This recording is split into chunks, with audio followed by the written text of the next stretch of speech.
नमस्कार दोस्तों, आप सभी का एक बार फिर से स्वागत है हमारे चैनल दुर्गा भक्ति मार्ग में। आज मैं आप सभी को सुनाऊंगी आषाढ़ माह में नित्य नियम से सुनी जाने वाली पीपल सींचने की कहानी। तो प्रेम से बोलिए पीपल देव की जय हो। किसी गांव में एक सेठ सेठानी रहा करते थे। सेठानी बहुत ही धार्मिक प्रवृत्ति की थी। वह रोज नियम से पूजा पाठ करती। इसी तरह रोज नियम से पीपल को जल भी चढ़ाया करती थी, दिया लगाती और पूजा भी करती थी। उसके कोई भी संतान न थी, जिससे सेठ सेठानी बहुत दुखी रहते थे। सेठ सेठानी की उम्र बढ़ती जा रही थी, लेकिन उनके कोई भी संतान न हो रही थी। इसी वजह से सेठ सेठानी को बहुत ही चिंता सताने लगी और वे उदास रहने लगे। जब सेठानी ने सेठ जी को उदास देखा तो उन्होंने एक उपाय सोचा। सेठानी ने एक दाई को बुलवाया और दाई से कहा, तुम सेठ जी से कह देना कि मैं माँ बनने वाली हूँ। वह यह बात सबको बता दे। जब 6 महीने पूरे होंगे तो उसने गोद भराई का कार्यक्रम रखा और पूरे गांव को बुलवाया। सेठानी ने दाई को कह रखा था कि जब किसी के यहाँ बच्चा हो तो थोड़ी देर के लिए मेरे वहाँ लाकर रुला देना, मैं तुम्हें मुँह मांगा पैसा दूंगी। दाई यह सब के लिए मान गई। जब 9वां महीना पूरा हुआ तो एक दिन दाई ने किसी के यहाँ बच्चा लाकर जो अभी पैदा हुआ था सेठ जी के वहाँ रुला दिया और सबको उसकी आवाज़ सुनाई दी। उसके बाद पूरे गांव में यह कह दिया कि सेठानी का बेटा हुआ है। अब बच्चे के जन्म की 1.25 महीना होते ही सेठानी ने जलवा चूड़े का कार्यक्रम रखवाया और उसने बच्चे के स्थान पर कटार को रख दिया। जब सबने पूछा कि कुंवर शाह को नज़र लग जाएगी, इसीलिए अभी बाहर नहीं निकालेगी, वह किसी को अपना बेटा नहीं दिखाएगी। 5-6 साल बीत गए, लेकिन सेठानी के बेटे को आज तक किसी ने नहीं देखा था। सेठानी कहती कि मेरा बेटा भी काशी पढ़ने जाएगा। अब तो इस बात पर सेठ जी सेठानी जी से कहते कि मैं स्वयं अपने बेटे को आज तक कभी नहीं देख पाया हूँ, तो इसे काशी कैसे भेजेंगे। सेठानी सेठ जी से कहती है, जैसा मैं कह रही हूँ वैसा ही कीजिए। सेठानी ने अपने बेटे को काशी पढ़ने के लिए भेज दिया और यह बात सबको बता दी। इस तरह समय बीतने लगा। एक दिन सेठानी ने सेठ जी से कहा कि हमारा बेटा 11 वर्ष का हो गया है, अब उसकी शादी करवानी है। आप एक सुंदर और सुशील कन्या खोजकर उसकी शादी करवा दो। तब सेठ जी सेठानी से कहते हैं, क्यों मेरे बुढ़ापे में धूल झोंक रही हो?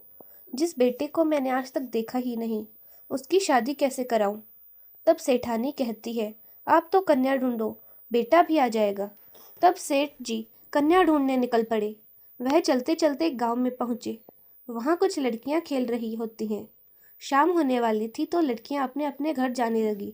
एक लड़की सेठ जी को सुशील और समझदार लगी। सेठ जी उसके पीछे पीछे चल दिए और उसके घर पहुंच गए और उसके पिताजी से शादी की बात करी। सेठ जी ने अपने बेटे की शादी तय कर दी।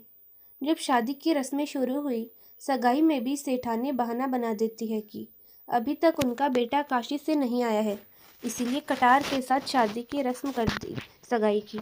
इसी तरह सेठानी ने शादी में भी कटार के साथ फेरे करवा दिए। अब नई बहू ससुराल में आई। एक दिन सेठानी की पड़ोसन उसको ताना मारती है, खड़िया की बहू। तब बहू पड़ोसन से कहती है कि आपने ऐसा क्यों कहा। तब पड़ोसन बोली कि तूने आज तक तेरे पति को देखा है? तब बहू मना करती है। तब पड़ोसन बहू को सारी बातें बताती है। बहू सास के पास जाती है और अपनी सास से पूछती है कि मेरे पति कहाँ हैं, अब कब तक आएंगे। सास पड़ोसन से बात करने के लिए मना करती है। अब सास दिन में मंदिर में भजन कीर्तन में जाती तो बहू का मन लगा रहे, इसीलिए उसको 7 कोठों की चाबी दे जाती थी, जिससे कि वह पड़ोसन के पास ना जाए और कोई पड़ोसी उसे कुछ ना बता दे। बहू ने उन कमरों को खोला। पहले कमरे में खूब सुंदर सुंदर कपड़े ही कपड़े थे। बहू अपने उनको पहन पहन कर देखती और खुश हो जाती। इस तरह दूसरे कमरे में खूब सारे गहने थे। बहू रोज नए नए गहने पहनती और गहने पहनकर इधर उधर घूमती रहती। वह बहुत खुश थी। इस तरह तीसरे कमरे में खूब मिठाइयाँ थी, अगले में अनाज हीरे मोती थे। एक दिन बहू ने इन सब के सब चीज़ों से बोर हो गई तो उसने 7वें कमरे का ताला खोला तो वहाँ एक पीपल का पेड़ और मंदिर था। बहू उसी कमरे में बैठ गई तो थोड़ी देर बाद पेड़ में से एक 18 वर्ष का लड़का निकला। बहू ने उससे पूछा कि आप कौन हैं? तो वह बोला, मैं तुम्हारा पति हूँ। बहू बोली, आप तो काशी पढ़ने गए थे ना, आप यहाँ कैसे आए? और आप कब आए? तो लड़का बोला, बस मैं अभी आया हूँ, माँ को कुछ मत बताना। बहू अपने पति को नहीं देख पाई थी, इसीलिए वह उसी को अपना पति मानकर उसके साथ चौपड़ खेलने लगी। अब तो बहू रोज सास के मंदिर जाते ही 7वें कमरे में पहुंच जाती और रोज वह लड़का और बहू खूब खेलते मस्ती करते। थोड़े दिन बाद बहू पेट से हो गई। अब सेठ जी सेठानी जी पर खूब चिल्लाए कि मेरा तो बुढ़ापा खराब हो गया, अब मैं लोगों को कैसे मुंह दिखाऊंगा। तब सेठानी ने धीरे से प्यार से बहू से पूछा, बहू यह किसका बच्चा है? तो बहू ने बताया कि यह आपके बेटे का है, वह काशी से आ गए हैं और 7वें कमरे में छुपकर रहते हैं।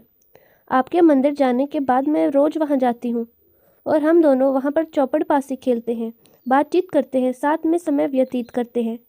तो सास कहती है, तूने मुझे कुछ बताया क्यों नहीं? तो बहू ने कहा, आपके बेटे ने मना कर रखा था कि माँ से कुछ मत कहना। सास ने कहा, अब तो उससे कहना आपको आना पड़ेगा। मेरे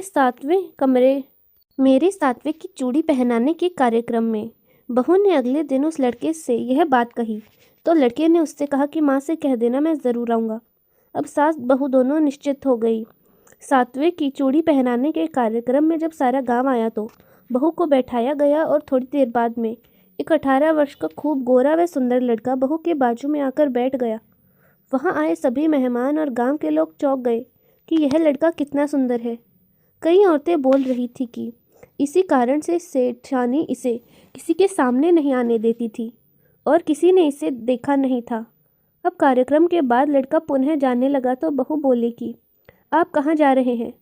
तब उस लड़के ने कहा, अब मुझे जाना पड़ेगा। जैसे ही वह जाने लगा तो बहू और सास उसके पीछे पीछे चले गए। वह जैसे ही पीपल के पास पहुंचा तभी पीपल देव प्रकट हुए और सेठानी से बोले, मैं तुम्हारे पूजा पाठ से प्रसन्न हूँ, इसीलिए तुम्हें पुत्र का वरदान दे रहा हूँ। सेठानी यह सुनकर पीपल देव की जय जयकार करने लगी।